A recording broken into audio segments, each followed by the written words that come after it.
as you all can have that.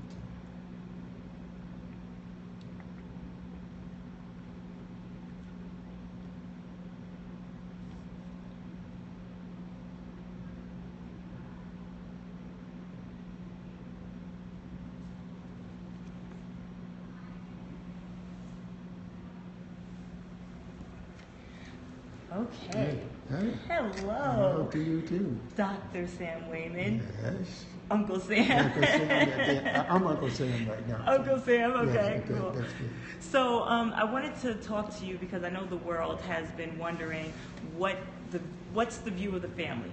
You know, how did the family feel about Zoe Saldana playing Nina in the up-and-coming biopic, Nina? Well, the family is not too happy with the image of her in the film. We're not against Zoe, per se. She's a great actress. She's a good actress. Right. And I respect her for that. The only thing that's bothering us is the image of Nina in the film. It is so completely contradictory to anything that she stands for. Yeah. For her to have a fake nose and fake mouth and be painted, it's just absolutely absurd. And I think it's just insane and ridiculous. Yeah. The family is not happy with that. Okay. Of course, the family was never consulted on this film. Right, which is the issue. Which is an issue, but one doesn't have to be, depending on the music, depending on the content of the film. Right. If it's public domain information, you can do that. Right. Also, what's really absurd here is that the story that she's telling in the film is a lie. That relationship with Clifton never happened. Okay. You hear that, guys? The relationship with Clifton never happened. Never happened. And she admitted that she made that up. Clifton was a gay man. Wow. Very proud. Yeah. Honored, respectful. Everyone, I mean, we liked him.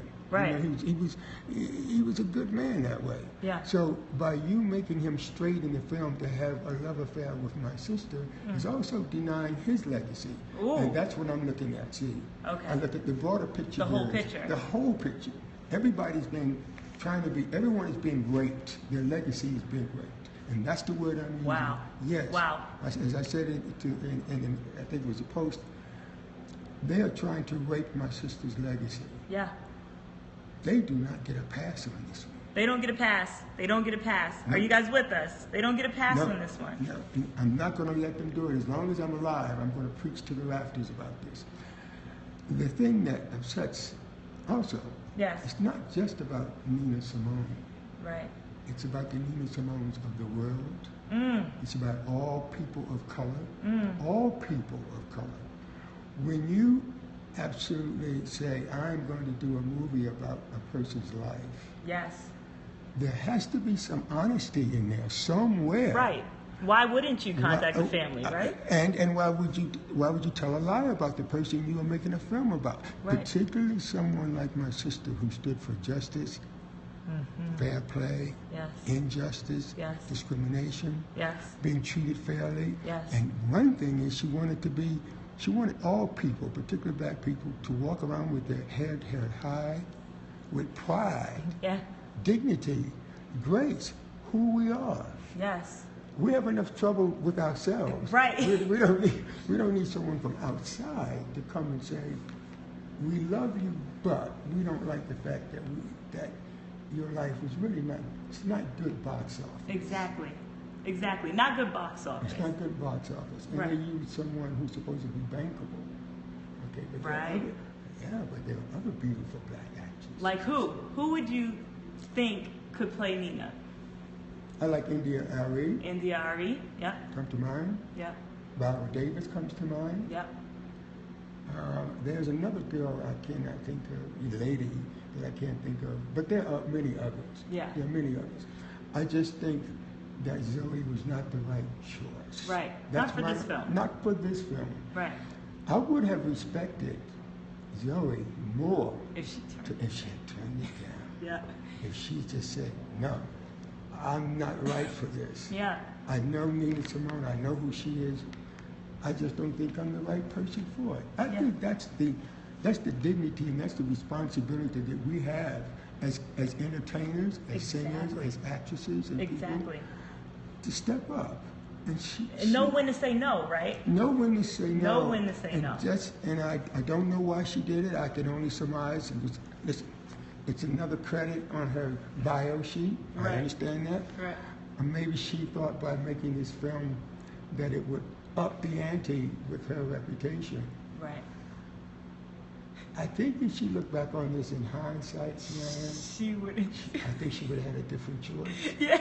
I'm hoping I'm right with this assumption. I'm hoping too. I think she would have, because I also think Zoe Saldana is a great actress. Yes. I think she's beautiful. From the interviews I've seen her do, I think she's kind. Yes. But this clearly was not the role for her. Like, once they said, okay, we want you to play the role of Nina, and then they're like, okay, we're going to make your skin darker, we're going to give you a fake nose. At what point do you say, I don't want to disrespect this woman's legacy? Yes. There's a reason why people call her the high priestess of soul. Yes. To totally disregard what she stood for when she says songs like in For Women, my hair is woolly, my skin is black. You know, it's like, come on. It's all written there as a prophecy. As you know, I managed Nina for quite some time. I was her organist. Yes. I was her confidant, and I was her friend. Yes. She never trusted a lot of people, but she trusted me. Yeah. And when she used to say to me, she called me, here's a story. She lived in France, and she called everybody over here like 3 or 4 o'clock in the morning. So she called me one day at 3 o'clock, and she said, hi, Sam. She spoke like that, hi, Sam. I said, hi, Nina. Sometimes I call her Eunice. Yeah, because that's her birth name. Yes, I'm the only one that could call her Eunice. Well, because you're her little brother. Yes. And I said, what's the matter? She said, hi, Sam. She says, if I hand you the torch, will you take it? Ooh. And I paused. I knew what she meant. And I said, yes. She said, there was a sigh. I was hoping you would say that. I knew you would say that. Thank you. Whenever she called me, she's always playing my record in the background, my album. Oh. And I said, yes. And she said, thank you. And then I said, brother and sister can feel things. Right. And I said, Nina, what's wrong? Like something was amiss. I could feel it. It was the vibe. She said nothing. I said, you're talking to your brother. You can't go there. What's the matter? She said, no, I'm all right.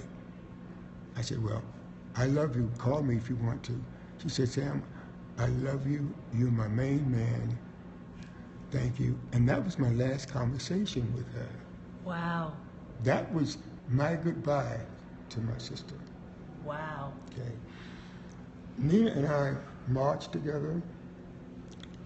A lot of Cairo, Illinois. I mean, I've been through old school. I'm old school, so as an activist along with her, I marched. I got beaten up with the goon squads and water hoses and the batons and the German Shepherd dogs. She and I both did that. So that was a camaraderie with us, spiritually. Yes. Musically. She obviously was playing when she was 3 years old. When she was 3. And I was playing when I was 3. Wow. I took music lessons from the same lady that taught her, Mrs. Mazinovich, a German lady. Miss Mazzy, we call her. How you doing, Miss Mazzy?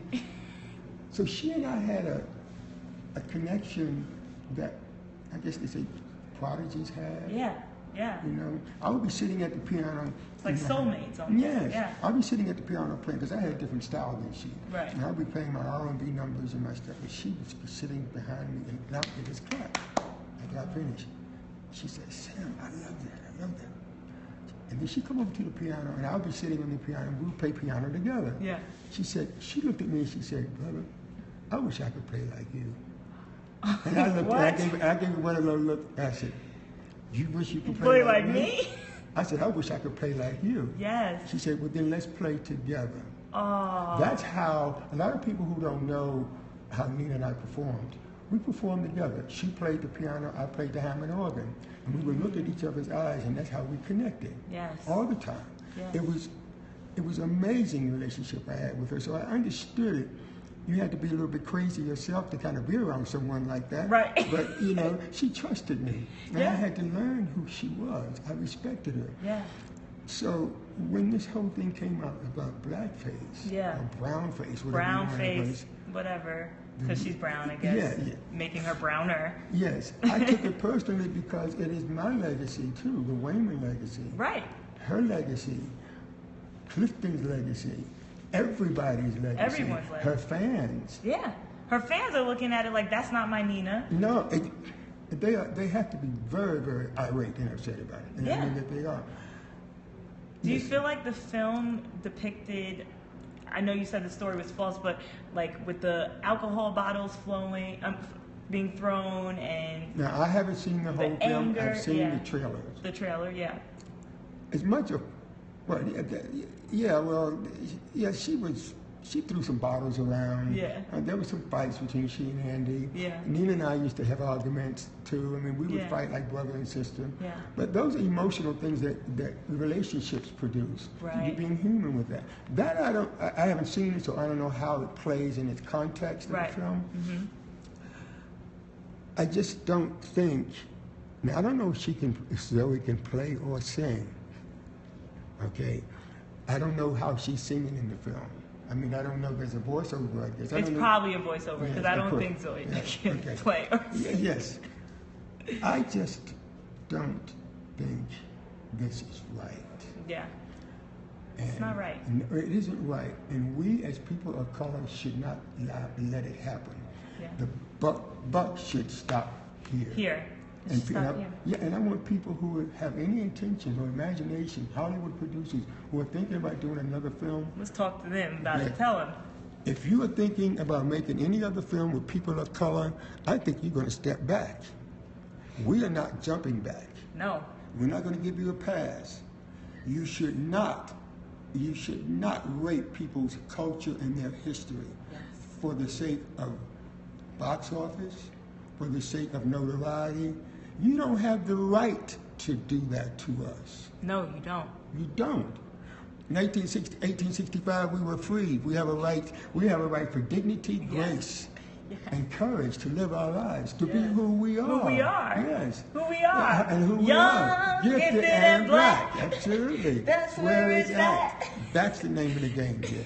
Right. And I'm not going to let you get away with it. As long as I'm alive, I'm going to preach this message. Leave us alone, okay? I'm not giving you a pass on this. No. Tell them what's next.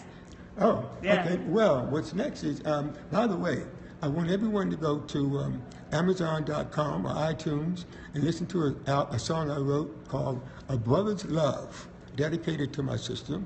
We are going to be going on a tour in Ireland and Belgium and France called the Brother's Love Tour. But I want you to hear the lyrics to this song. Everybody, listen to it. I think it will give you exactly what you are craving for and what's needed to hear about my sister. Yeah. I love you. Love you, everybody. Thank you for supporting my sister. Thank you, guys. And make sure you check out AmazingNina.com. Yes. There's a documentary that Sam is a part of, and we are looking to compete directly with the other film, Nina, so that you guys can see the truth about who Nina was. So if you want to see a movie in April, I ask you, I beg you, please see the Amazing Nina Simone documentary, because it depicts the truth about who Nina was. And to let you know, Jeff Lieberman directed, but I'm also the creative consultant on it to make sure all the facts were right. Yeah. So I am part of it. It's an amazing film. Go see it. Film. So thank you, Uncle Sam. You look absolutely fantastic, and this is a great opportunity for me. I am honored. I am honored. May I give you a hug? Yes, thank you, Uncle Sam. See, this is family. This is what I'm talking about, legacy, right here. Okay.